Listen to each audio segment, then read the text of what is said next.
Good evening, old fellow modelers.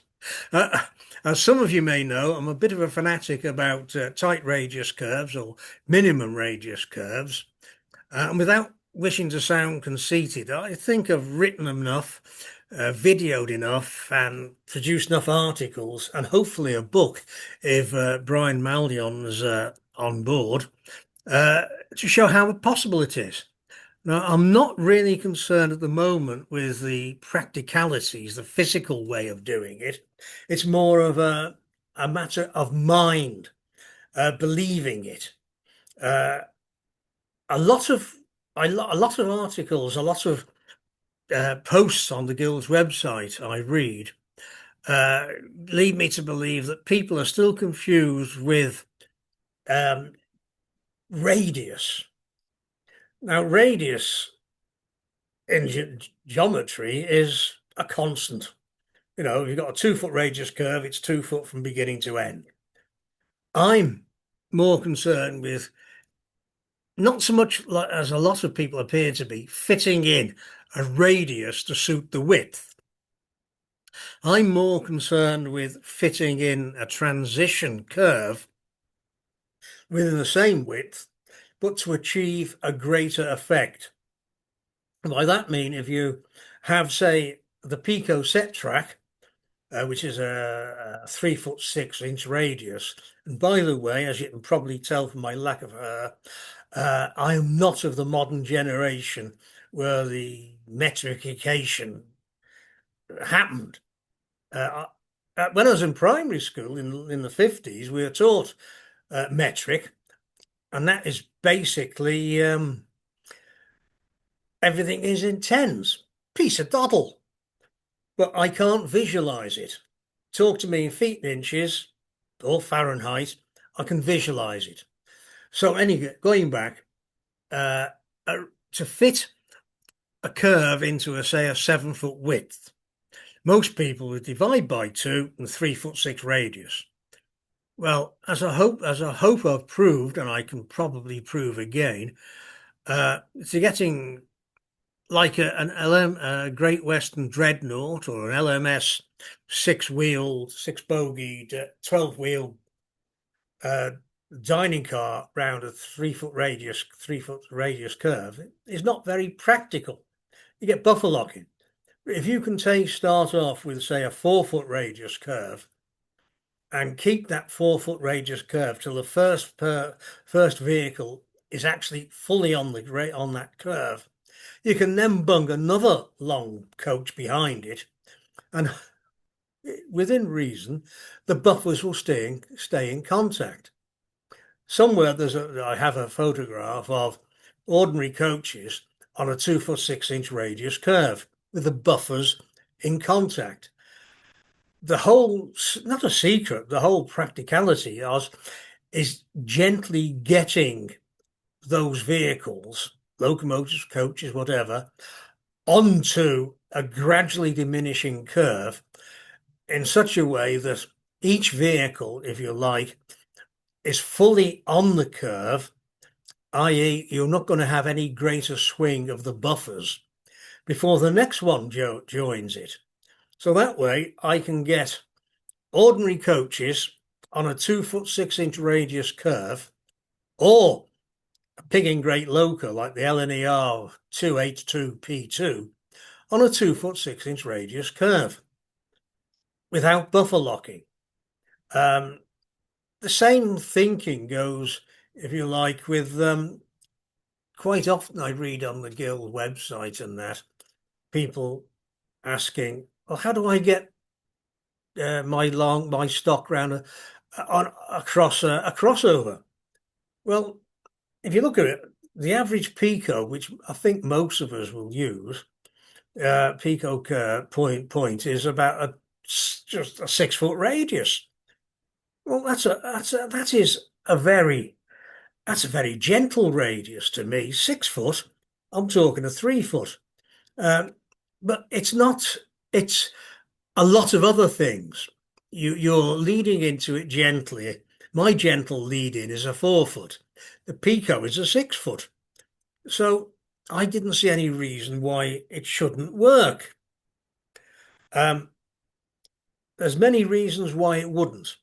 Excess play in the axle bearings.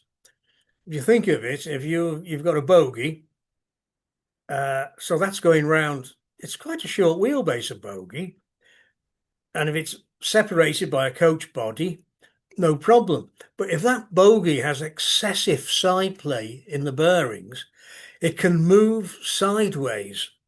So the wheels may well still be on the track within gauge. And don't forget that fine scale has a tremendous, I believe the technical term should be tolerance, but I call it slop. So if you can reduce the side play as well, you're helping to make sure that anything will go round. Now, I'm rambling a bit. So what I really need to say is that if you change your view of curves from a radius to fit in a space to a transition curve to do the same job, if you look at it, um, Andy, can you show photograph 16? That shows three curves. Now, the outer one, thank you, the outer one on the left, that is a pico set track curve of 3 foot 6 inch radius. The inner one, as you can possibly see, is my, if you like, transition curve. 4 foot 6, 3 foot 6, 3 foot. Now, you can see they both fit in the same width, but one, because it's a 3 foot 6 inch radius all the way, finishes up about taking the same width as a 4 foot, 3 foot 6, 3 foot. But the middle one, 4 foot, the vehicles are guided onto it. By the time it's onto it, the swing of the buffers is minimal. The next coach behind it will go on, and it gradually tightens the curve, and that means a reduced swing of the buffers. So you can probably get, as you can see on the right there, that's a Great Western Dreadnought. You can probably get, that's a pretty big, pretty long, low coach. You can get those round those curves, but the Pico set track, while it goes in the same width, you won't. No, so that's the sort of thinking I'd like to get across. No, curves are a fact. Um, you're stuck with it. If you use a transition, you can adjust it. Done with photograph, thanks, Andy.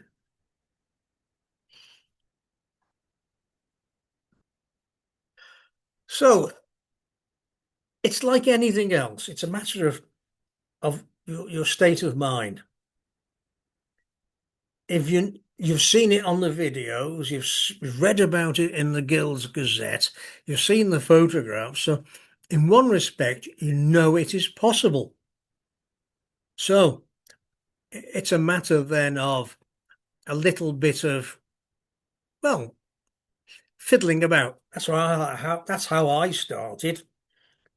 When I started, I had garden, well, two sheds with a bit of outdoor track. Father had one, I had the other shed. Father died, all of a sudden, rethink, bung everything into the big shed and a workshop in the small shed. The shed was a 16 by 8 basic, and I had to fit in. I wanted a double track in the 8 foot width, and I did it.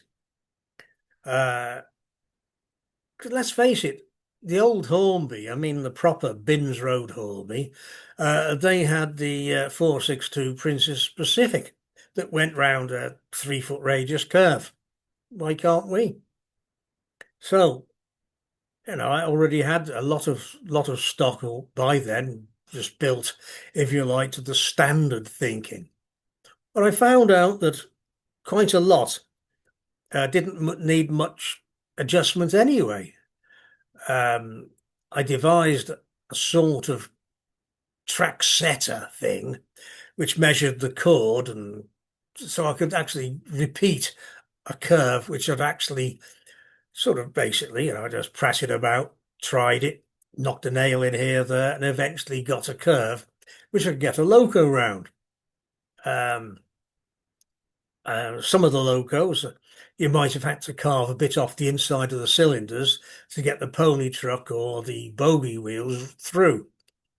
Uh, but then, I thought, right, this can give me a double track main line in a 16 by 8 shed, which really for our size is quite small. So I went on from there, and I was quite happy. And I was buying kits like the old Leinster kits, uh, tin plate. They're very basic, but by the heck, they gave a lot of satisfaction because it was all your own work. When I due to retirement, I treated myself to a new shed. It's about 19 by 8, but uh, actually 7 foot 7 inside because there's all that nasty framing and whatnot. But yeah, so I carried on. And I've read on the Guild's website, oh, you need to do a lot of butchery and all sorts of weird things.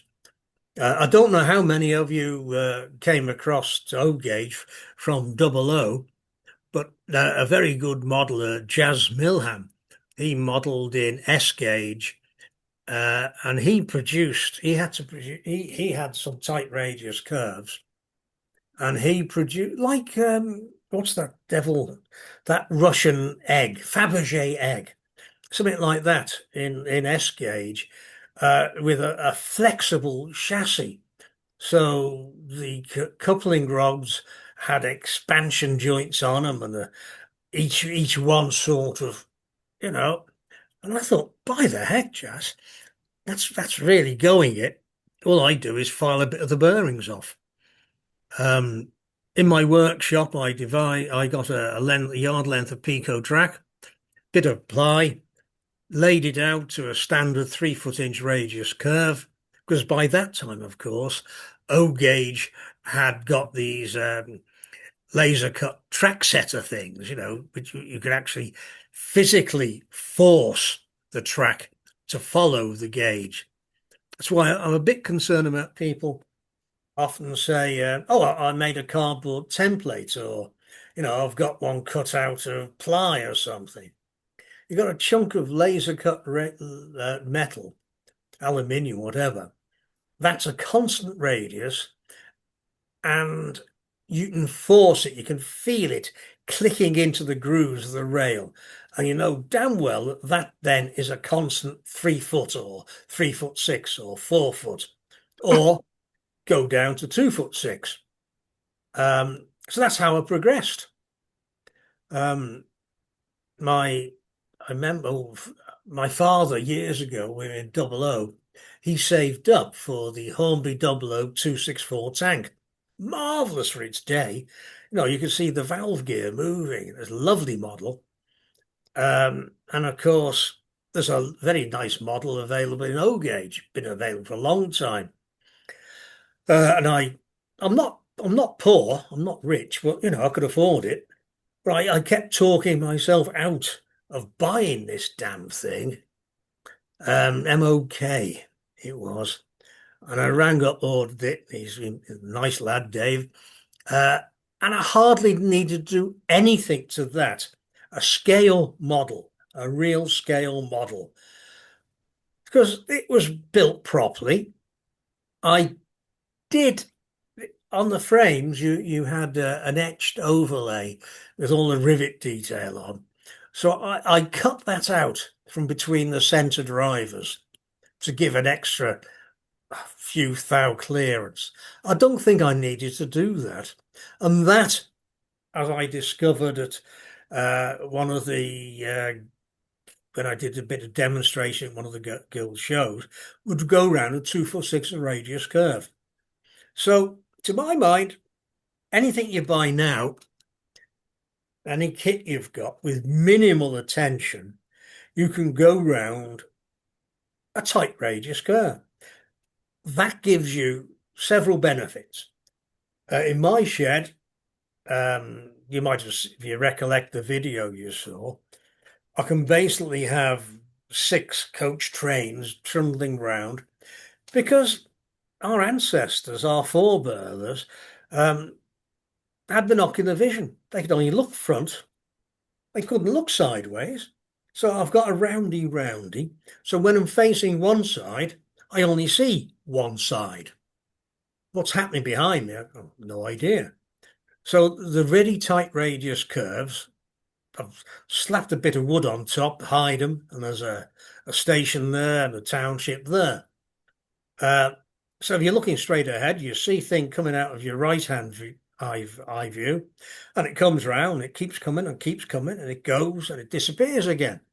It doesn't look stupid or ridiculous. It's you're sitting there and you're watching a nice long train go past.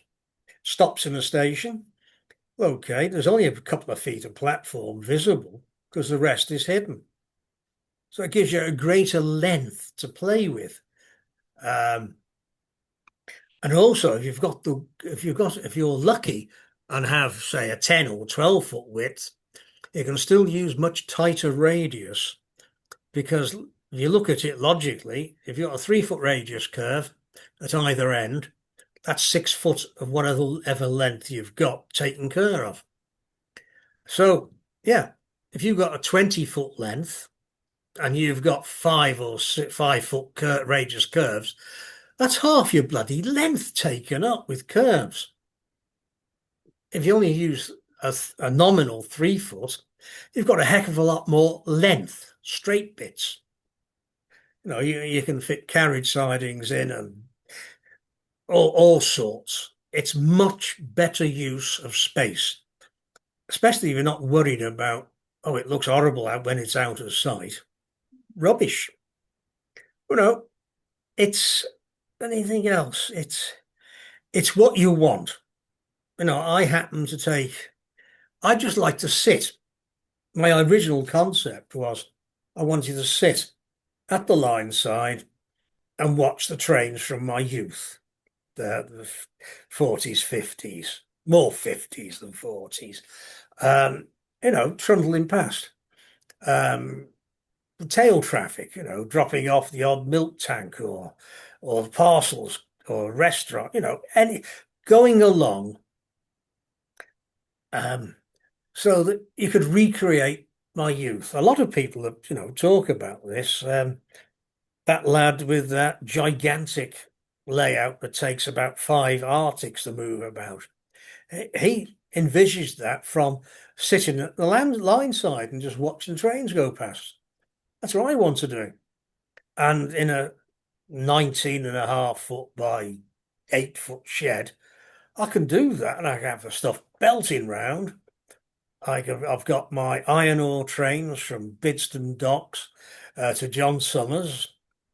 Okay, instead of 11 iron ore hoppers, I've only got 5 because that's only the length of siding I've got at the other end. But I find it's restful. I can bimble out, run a lot of stuff if I want, or just do a bit of shunting. It's a hobby. No hair shirting. Um, Change topic slightly. When I've read a lot of construction articles, people are talking about, oh, you can't use the American pickup system. It doesn't work. I don't like this split frame. Well, hang on, I use all of them. One of my 280s, the Great Western 280, that's got split frame. It's a piece of doddle. You've got, especially when you use the wall saw or the other uh, wheels, where you've got a squared axle, same as the Slaters. Your quartering is taken care of. Okay, my 280, I was concerned that, let's face it, basically what you've done to make is you've cut the axle in half and glued it back together with araldite. Okay, you do it in stages, but that's what it effectively does. And a 280, I was concerned that grinding round my curves, it might not stand up. And in fact, the leading axle did crack. Okay, I just replaced that, and but I've still got split frame effectively, and it works. Uh, Tenders are a piece of doddle. You just cut the axle in two because you're not worried about quartering. Shove it through a bit of yes, this is where the alcohol consumption takes over the years, and I can't remember what that blasted insulation material is. But yeah, it is easy. It's nice and easy, and it gives you a feeling of satisfaction and even, dare I say, superiority because you've done it, you've got it, and yeah. And of course, I went to DCC, which is even more picky, if you like, when you're looking at tight radius, because with ordinary DC, you've got a momentary short. Um, thank you, David. Tufnell. Actually, when you come to buy it, especially now, I had to buy I think, about 4 foot of the stuff. No, I've got enough to see my life out, making stuff with that. But yeah, it is anything is easy. It's just having the right mindset and knowing it is possible. Because yeah, look at my layout and enjoying it. Now, anyone want to ask anything while I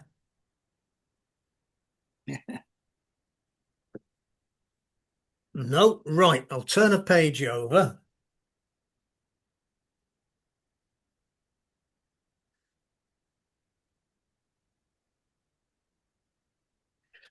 No. Oh yeah, when we're talking about minimum radius, don't forget, I've mentioned already excessive side play in the bearings. Well, don't forget that when you're pulling round a curve, this is why lighter stock may well be pulled inwards if a tight radius curve, that may well affect the balance of the loco. Now, balance is not the up and down, if you like. To my mind, it's the sideways. If you envisage a 3 foot radius curve, and when you're building the frames, you build it to suit the 3 foot radius curve. Now, as I said before, O gauge fine scale, the tolerances really are slop. So if you've got your loco frames on your 3 foot radius uh, build track, and you can wobble it like a seesaw, but horizontally rather than vertically. If you can do that, you are most of the way there. Because if you can wobble it on the track, it means you're not going to be up against the friction of it grinding round. Which, if you think of it, is why the old clockwork stuff, either a Pacific would be a 4-wheeled loco, or if it had 6 wheels, that the centre drivers wouldn't have flanges. That's to reduce the friction. So going back to what I was saying about to start with there, when you've got a loco with a train entering a curve, the drag, if you like, it enters, it's going that way. As it goes in the curve, that weight is going to pull it. So it's going to pull the wheels inwards of the loco or the tender. So that is something else you have to think about, because whilst it might belt round or you can push it round your 3 foot radius curve on your workbench, you bung a bit of drag onto it. You've then got to start thinking about stability how much weight you're going to put in it in the body of the loco to counteract that drag. It starts to get interesting. You know, my late when my the latest shed, I thought, right, yeah, time coming up, I'll buy a new shed, as I said. I knew what I wanted, but I used my late grandfather's old spirit level. It's only a few years later I discovered it wasn't true. So now I have gradients on my layout. Now, you all know that the tighter the radius curve you've got, the greater the drag, the greater the power required to move stock round it.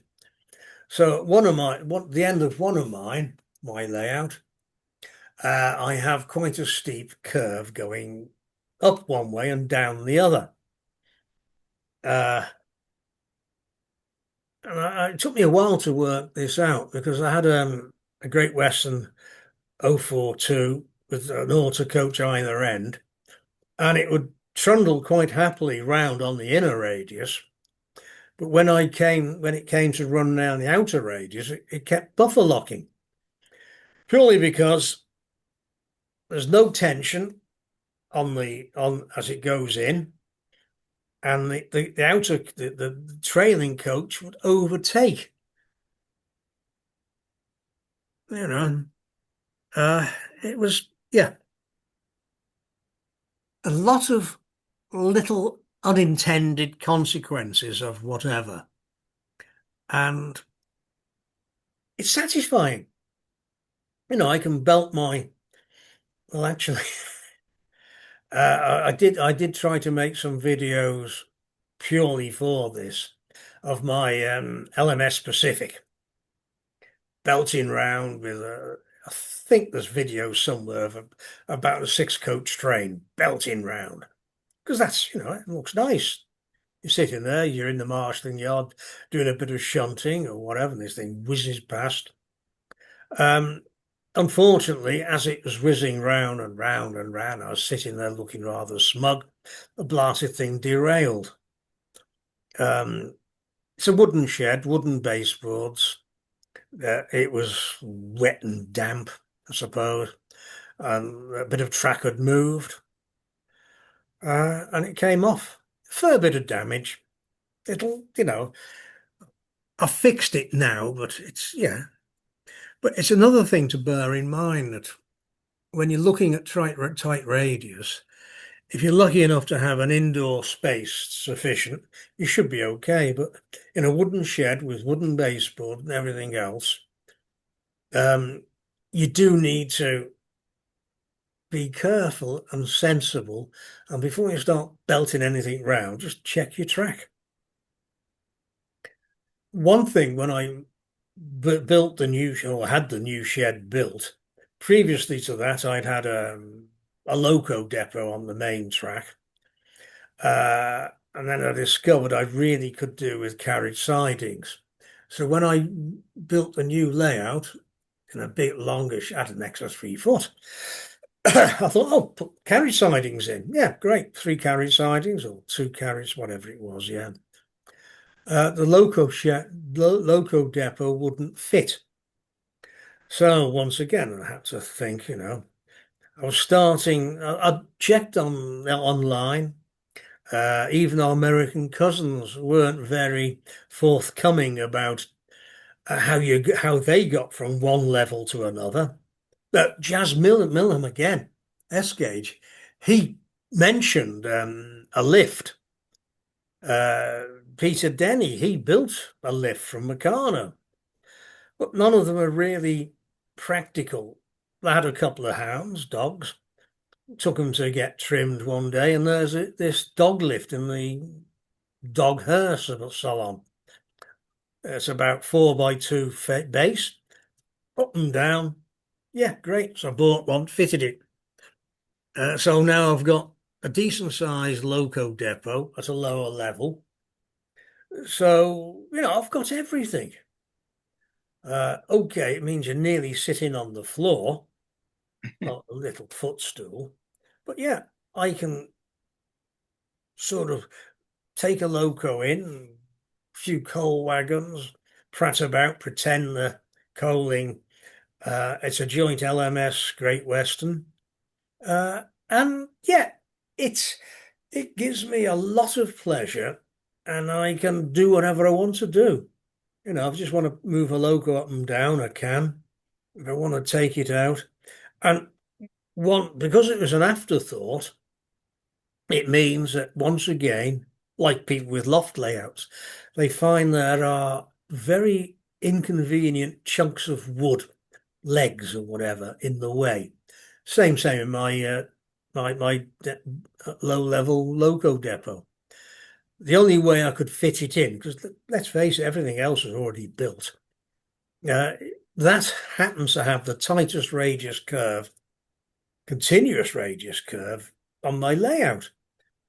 And once again, we're talking about a lift going up and down, mating with an already fixed. So that took a bit of fiddling about with as well. Once again, satisfaction. You can prove it. Well, I don't have to. I've done it. So all you people have to do really is, well, it's easy to do. If Harold can do it, crikey, I'm more clever. You can do it. It's a piece of doddle. Who said that? Can I have somebody else to ask a question? Or else I'm going to have to go and get myself a whiskey. Okay, Howard, I'll ask one. You talk about going around curves and the drag, Yeah. rolling resistance. I mean, I find even at sort of standard 6 foot radius curves, some of my locos won't pull more than, say, 3 or 4 coaches around a 6 foot radius curve, and they noticeably slow down. So, how do you get around that? Is it a matter of making your locos more powerful, or some other No. trick? In fact, as I said before, I originally was in double O, um, and then I went across to O gauge. Uh, well, I had all this control kit, these very nice ECMs and all the rest of it. So until very recently, I was using the old 1 amp stuff. um, and I still want it. Let's face it, some of my coach kit, I've got some Exleys, which are, I believe the word is pigging heavy. Uh, I've got some Leinster coaches, which once again are the same as, the wooden floor and metal bodies. So yeah, I can my normal because I can have let me think, an 11 coach train going belting round my layout.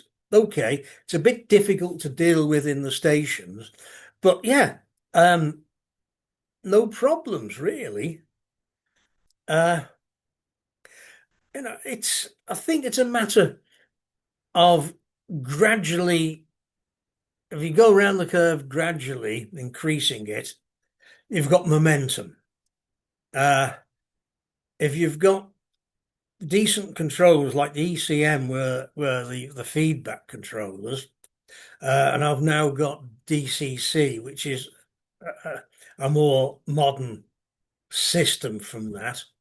But basically, I don't see mine don't slow down appreciably. Having said that, I mentioned that my grandfather's spirit level was out. So at one end, I do have uh, t- to contend with the tight radius curve and an up gradient. But luckily, as I said, that end is the curve is hidden. So occasionally, when a loco's coming out at the other end, the wheels may well be rotating quicker than it's moving. But that's, if you like, down to bad management, bad baseball building. At the other end, I've got no problems really. No, I don't believe in cramming a loco full of lead, but they are heavy, uh, not excessively heavy. I suppose once again it's down to everything being free running, and well, I have got a few great, no, not in gradients. The baseboard is sort of in one place, and I can't park stock on it because it will just roll. So yeah, I personally don't find it a problem. Now, I notice a couple of questions have flashed up about, no, I don't remove the flanges on the center wheels, center drivers. It's not the point to me. That's toy. Uh, if you've got when you're looking at a chassis and you put it on say for argument, a 3 foot radius curve, and you can waggle it, you shouldn't have any drag. If you do have a bit of drag, yeah, I know, but if the actual mine, uh, you've got the spirit lamp, the frame with the glass bubble, but if the bottom bit, I could put it on and I could get two readings, one up and one down. But oh, where was I? Yeah. Um, you can, if everything is done slowly and in logical sequence, I have never really experienced a great problem. Yeah, start off with, yeah, you'd have it would keep it would keep derailing. So you get around that by making the frames a bit more flexible as regards the swing. You've then got your bogey, front bogey. Well, conventional thinking for many years was it was just the front bogey was just there to make it look good. It didn't bear any weight. It didn't pay any play any part in guiding the model into a curve or a bend.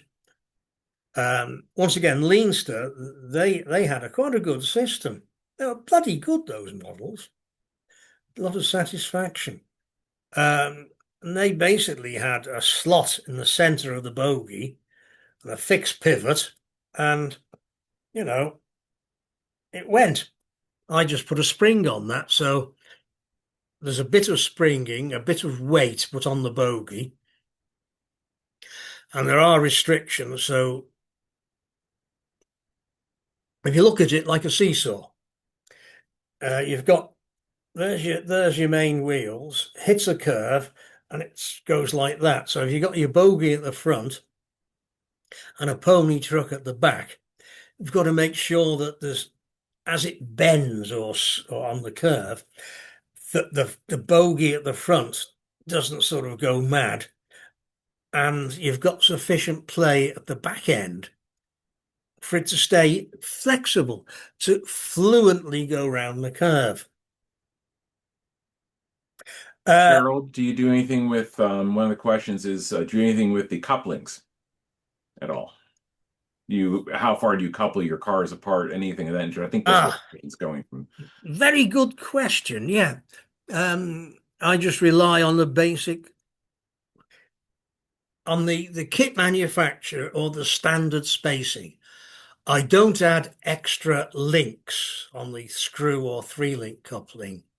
But going back to what I said some time ago, passenger trains, the idea what I wanted to be able to say to take off and add to a train, a coach, or a milk tank, or something like that, a parcels truck. Now, if most of your tight radius curve is hidden, because digressing again, I did start off with all 3-link or screw link. I then experimented with several automatic couplings. One was a name I can't remember at the moment. It was very good. It relied on tension. So you could couple it anywhere and uncouple it anywhere. Bearing in mind what I said about this Duff spirit level, if the tension on the coupling was removed, it uncoupled. It was held up by magnets. I then went on to the Dingham coupling, which the guild's now got, and they're very, very good. The only problem is with any automatic coupling, to uncouple it, you need to either to see where it is, especially if you're using an uncoupling ramp or an electromagnet to uncouple it. So, okay, to disguise the fact that I've only got a 2 foot of platform, the rest is hidden out of sight. It meant that I couldn't see where the coupling, whether the coupling was actually over the electromagnet or not. It was my idea of hiding the tight radius curve nullified any benefit of uncoupling. So I went back to my childhood. Most of you may well remember, sorry, some of you may remember the old Triangle double O. What do they call it? Bow and arrow couplings. They were very good, designed for a 13.5-inch radius curve, and they were childproof, designed for children. And they're pretty easy to couple, just pushed them up and click, click, done. I had a stack of them, might come in useful. You So, use pointed coupling rods on your drivers by any chance? Your locomotive wheels, sorry. American yeah, wheels. sorry. Do you use anything to flex or I think the term used in the question is pointed. Nope. The jointed in as much as on some of them, I've got a bit of springing, so they go up and down, but nothing. On some of the on some of the main line stock, for tight radius curves, they did have spherical bearings, so the actual coupling rod could bend. But no, I just rely on the good old-fashioned tolerance and slop. And to be honest, when you look at it, you don't need a lot. I can't. I did measure it many years ago, but there's not a lot. So no, basically, I will put um, jointed coupling rods on, so the center driver can have a bit of up and down. I normally just spring that down slightly, because in any model, but especially on a tight radius, you need as much contact with the rail as possible for current collection. But no, they're not able to bend. Okay. Could your technique of transitioning also be combined with super elevation to ease the tightened curve radius somewhat? No, I did think about that. It looks very good actually. But no, if you think of it, you're on a very tight radius curve. What you're asking a vehicle, a coach or a loco to do is it hopefully the weight, you that very, very thin flange, you're expecting that to grind its way in effect around the inside of the rail. So when I experimented, I did try. I thought it'd be nice, yeah, let's do it properly. But what you're doing then, you're as well as a lateral resistance, flat on the curve, you're then introducing a twist. So you've got a flat and then a twist. Now, you can have all the wheels, all suspension, everything else, which would then take account of that. But I think in one way, to me, that was a step too far. I wanted something that relatively simple to do, relatively easy to set up on the workbench, and that would work. So no, I don't have any super elevation or anything else. All my track is flat. It's, you know, and especially as, of course, as I said, you've either got platforms or it's covered. So the visual effect of super elevation isn't needed anyway. Makes life simple. Okay. Doesn't the springing, or have you found the springing of the bogies remove traction from the driving wheels at all? Not really, no. It's a matter, once again, of experiment. There's no formula for it. Uh, yes, you can. If you put too powerful a spring, you can lift the front drivers off, and yes. It's a matter, once again, of a balance. A balance up and down as well as the fore and aft. Um, my I've got a 440, and that'll take five or six coaches round my curves. Now, okay, to be honest, these are not the heavy wooden metal ones. These are lighter plastic ones, but it'll still do it. It's like anything else. It's balance. You've got no. I keep reading that 440s are very difficult to balance. Well, yeah, everything can be made as difficult as you want it. You build it slowly and you test it and you look at it. That's another benefit, actually, of my system. No, not my system, my way of doing it. I did an article in the Gazette on building the LMS Pacific, Princess Royal. No, that's a pretty big loco. And I thought, well, all these people that don't think it's possible, no, they might take note and think, oh, you can do it. But where was I? Where was I? That question just flashed up there. But no, you're doing a bit and you're testing it. Right, that works. So you put another bit on. It doesn't work, so you strip it down. So basically, it meant to me that when that 462 passed all tests, it was run in. It had been running around as just the bare body and a few wheels, hauling 8 or 9, 10 coaches. So all the peripheral questions, if you like, have been answered purely by virtue of I wanted to do this, it wouldn't, so let's strip it down, see what could be done to improve it so it would. And it was a sort of a step by step. It just happened, if you like.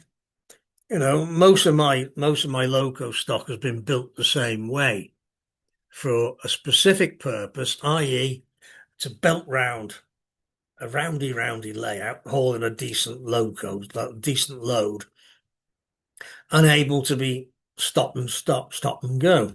Same as the going back to the couplings. Most of my coaching stock has this triang type coupling fitted. They've also got most of them have got screw links as well. But it does mean that when it comes into a station, there's just a loco and a coach. I don't have to bother about stopping it exactly because I've got a little mechanism. It's a simple one. It works off the DCC lighting circuit. So most locos, you've got a button you can press to put lights on.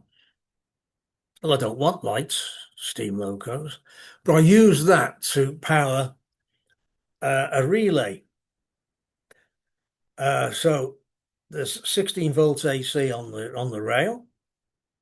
The loco's got 16 volts, so all I do is take a tap in off that through the lights, relay, and then that relay operates a circuit which powers an electromagnet, and that just lifts the coupling up, or the coupling bar. So I can drive into a station, stop, a little bit of shuffling. You've got to go back a little bit, take the tension off the coupling, press the light button, the drawbar, whatever, drops. The local go drive away, leaving the train. Likewise, you can use that for all sorts. I still use traditional 3 and screw link couplings for all my good stock. Some of the non-passenger stock will have both, like my milk tankers and that. Some of them have got the old triangle hook on, others don't. It's like most of us, I suppose. I've got something like over 40 locos. It's a little more than you need. It gives you the luxury, if you like, of having a loco for a specific purpose. Going back to uncoupling again, for shunting, I've got 3 shunting trucks. They've all got fitted with that triangle coupling mechanism, so they can shunt coaches. So you can take a loco and trug off, hauling, and it can drop some coaches off. Another loco can back onto it and move away, and the first one uncoupled, and you've got practically the full range of operation, which the real thing could do. As I keep saying, it's satisfying. It's nice. Does anyone want to unmute and ask a question? Well, yeah. If you have a wife that does the uncoupling, yeah, it's handy, but you can't do it on your own. I can.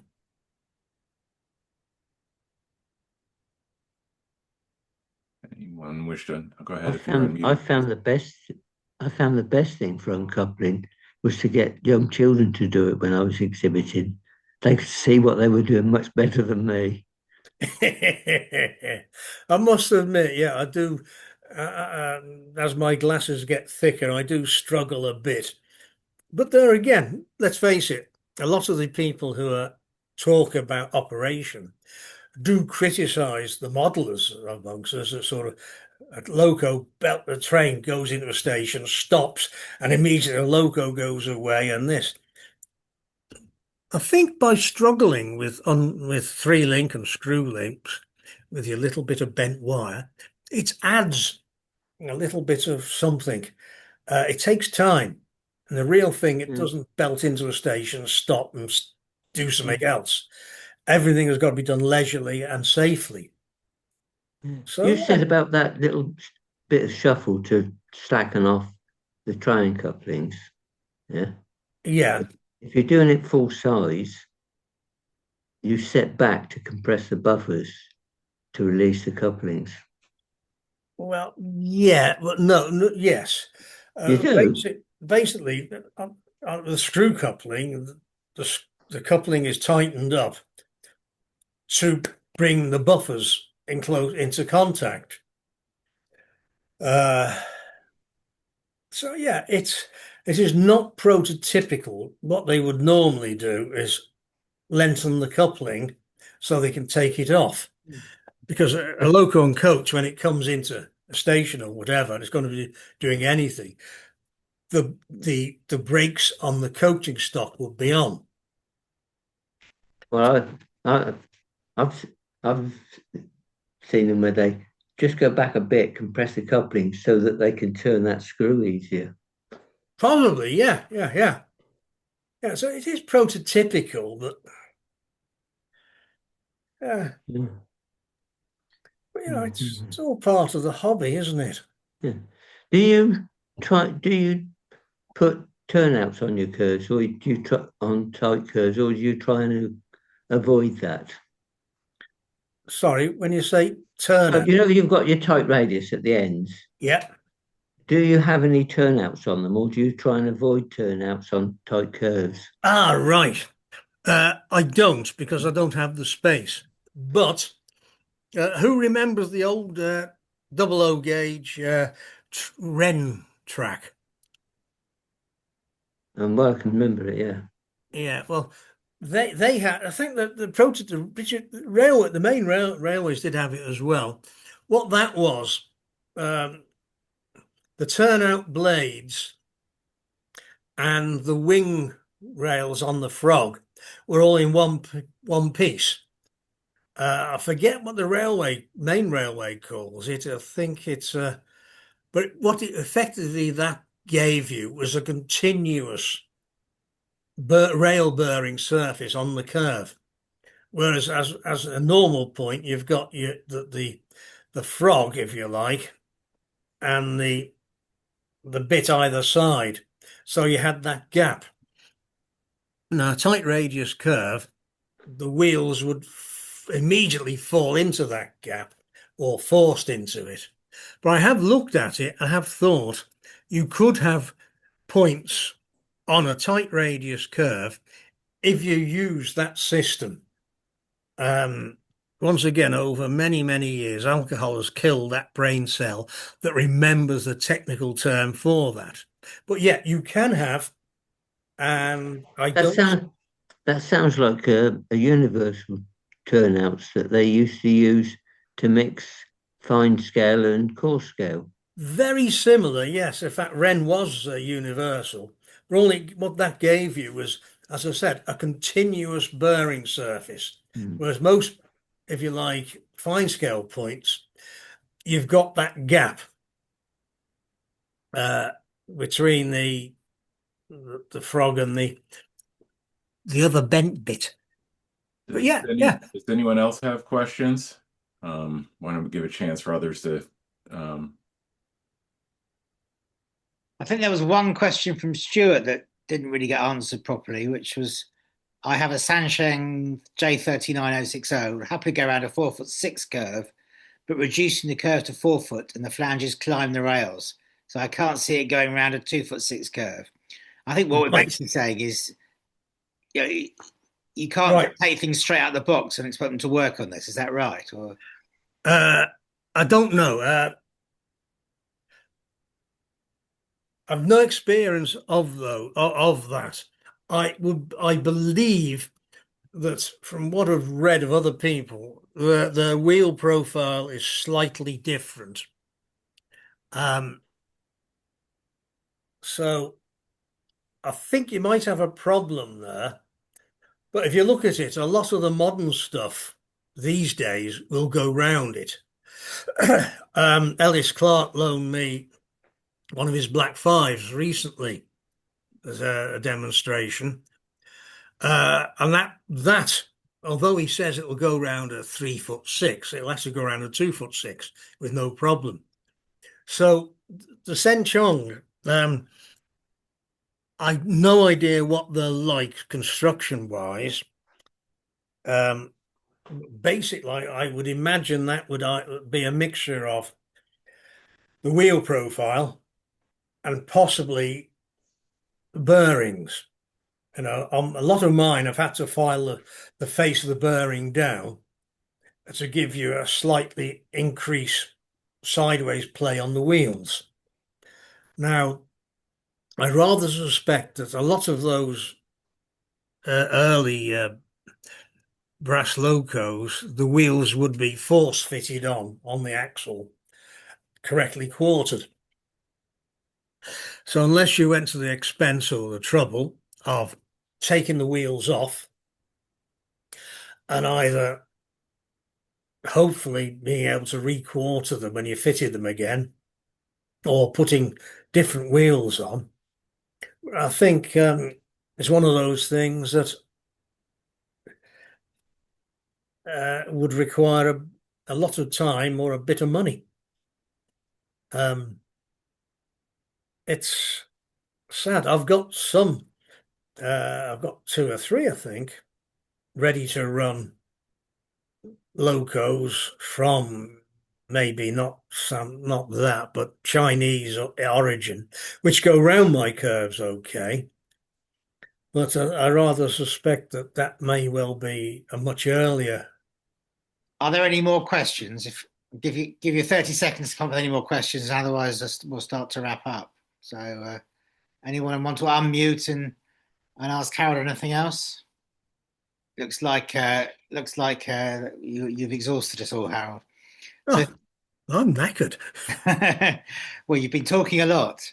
So thank you very much. A very entertaining and an interesting evening and challenging evening. I must go back and try again, having failed before. But yeah, it certainly does open a lot of doors if you can make it work. So It yeah, does. appreciate you spending the time to talk to us. I'm just going to go through a little bit of housekeeping now to wrap up. So I'm going to share my screen. Right. So the next evening is with Paul Bambrick, 26th of March, a month today. You might have seen some of his work. I think he's been at one or two guild shows and certainly at other exhibitions where he does some fantastic dioramas with false perspective. And he's going to talk about how you do that. And he's going to be on location at the Bucks Hill layout, so he can point to some of the techniques that he's used. So that's a month today. Tickets will go on sale tomorrow, all being well. A reminder about the Guild shows this year. We've got 4 shows. Kettering is a week on Saturday. Kick the year off, and that's always a big, popular and good show. We've changed over the summer and winter show. So this year, the summer show's in Wigan on Saturday, the 30th of May. Guildex, its normal first weekend in September in Stafford, and Kempton Park this year in December. So hopefully people can make some or all of those. Moving on, don't forget the Guild's got quite a good social media presence. At the top right-hand corner of the Guild website, there's 3 little boxes there. One for Instagram, which I must admit I know absolutely nothing about, but also one for Facebook, and there's quite an active Facebook group for the Guild, and YouTube, where you can find a lot of all the previous evening with videos, along with virtual shows, lots of layout videos. It's really well worth taking a look there. Also on the YouTube is the library of videos, which has got lots of layouts going back over sort of almost the entire history of the Guild. So that's well worth a look as well. And some of you, I think, tonight are not members, so I really would, suggest you consider joining. You get, apart from free evening with sessions, you get quarterly gazettes and the Guild News. The Gazette's a good glossy colour magazine with lots of interesting articles in it. And you get access to the Guild forum, which can be very, very useful. And there's a lot of people who go on the forum and answer questions. Harold is often on there, and I know people have asked him questions about type radius curves on there. So yeah, that's that you get that with membership as well. And to join, you just go to About Us, join online by clicking on the click down menu, and you can find the membership application form, and the rates are there.